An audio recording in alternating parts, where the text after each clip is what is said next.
Hello and welcome to another Britsent podcast with me, Sam. And me, Tom. So, Tom, how are you doing this lovely morning in London? All things considered, I'm actually very well. Thanks, Sam. How are you? Yeah, I'm not bad, thank you. As you know, I've moved into my new flat. Congratulations. Thanks very much. Yeah, so we moved in on Saturday. Spent a lot of time moving things around, unpacking clothes, organising stuff. So that was a fun weekend. Fun. Yeah, no, it's been okay. Today we're going to be talking about housing, and specifically housing in London. Tom, what first comes to your mind when I say housing in London? The first thing that comes to my mind is the word expensive for a number of reasons. Housing in London is extremely expensive, and it's only getting more expensive as the years goes on. That's both for buying housing and renting housing. So yes, the first thing that comes to my mind is how difficult it is to find affordable housing in London. What comes to your mind, Sam? To be honest, exactly the same word. Expensive, could I say pricey, extortionate, maybe. Yeah, any words which express that it just costs a lot of money to live in London and to buy a house in London, but also even to rent a house or a flat in London. How long do you think it takes someone on an average salary to buy a one-bedroom flat in London, Tom? How long do you think it would take them to work and save up the money? It's hard to say. It's possible now that it might be impossible for someone on just an average salary, unless we're thinking of decades, many years, unless there's some extremely fortunate event where for some reason a very cheap house or a very cheap one-room studio flat becomes available and someone happens to have, savings or a relative hand them money or some special circumstance. It's extremely difficult to make enough money to buy a house now in London, in any part of London, as more and more areas become gentrified, which means when an area is supposedly improved, meaning it receives lots of investment, which makes it more appealing to people who have money, who have more money. So more wealthy people move into an area and the price of everything goes up, basically.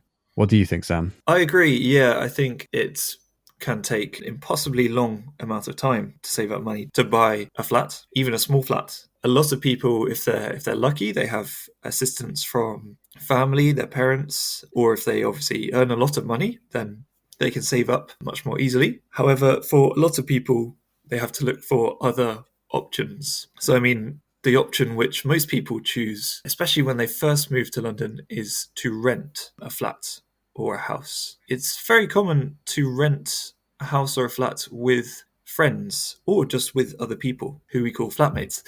Tom, when was the last time you lived with flatmates? I lived with flatmates about 1.5 years ago, but I wasn't in London. I was in another very expensive area of the UK called Brighton, and I was living with flatmates while doing a master's degree. Since I moved back to London, I've been living with my parents, which is becoming more and more common for people in their 20s and even in their 30s in the UK. So yeah, I lived with flatmates in Brighton and I live with my parents in London, but I am intending to move out after this lockdown period is over. How about you, Sam? How has the transition been from moving from your last home to your current home? I have been living with 3 friends for the past nearly 5 years now. But like I said at the start, I moved on Saturday to a new flat with my fiance. It's been, a big transition, big change, obviously. There is something very fun about living with friends because you can spend time with each other and make jokes and have a few drinks, things like that. But the downside of it is, of course, that if you're in a flat, then the space is limited. I lived with 3 other friends, but in a very small apartment or flat. I had a very small room, and so the kitchen area was the only area we could all spend time together, really. It can get a bit claustrophobic.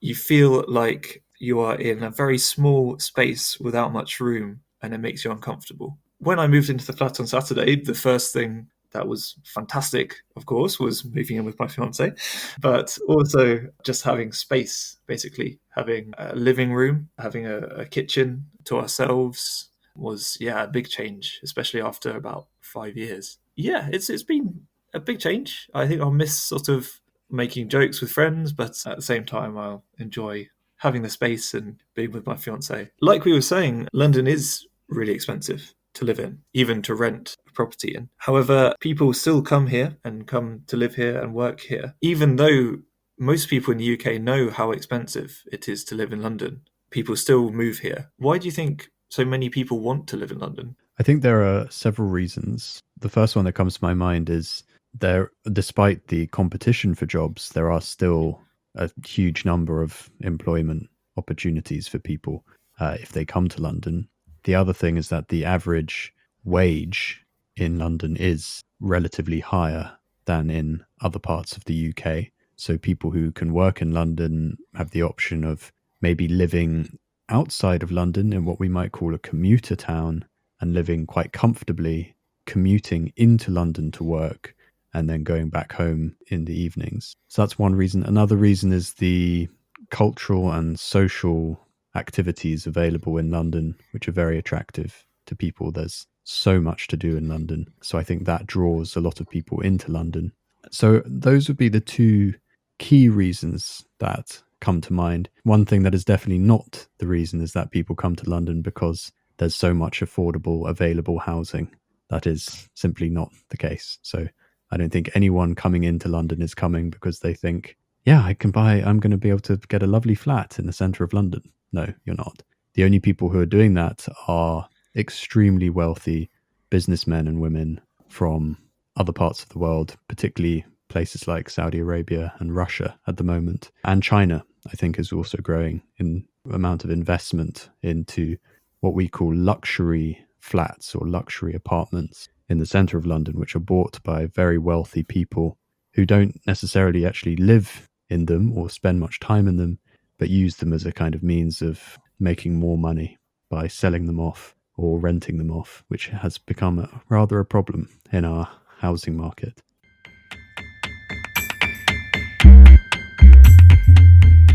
So now we come to the word of the podcast. And we've talked a lot today about housing. And one word we used was the word gentrify.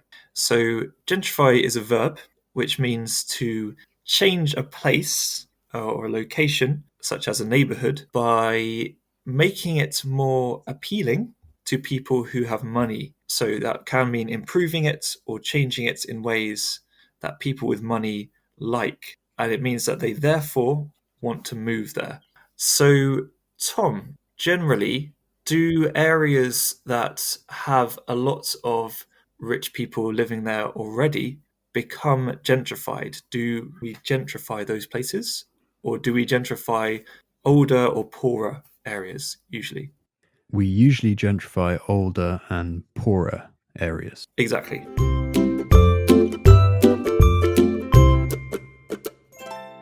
Now it's time for the comment section of the podcast, and the comment we have chosen for this week is from Namjong-ul, who says, "I'm really happy I've stumbled upon this video, which really helps me to listen to English and learn English, especially whenever I go jogging. It's wonderful to listen." And we might say it's wonderful to listen to be perfectly correct. And then they go on to say, "So I have to say thank you very much."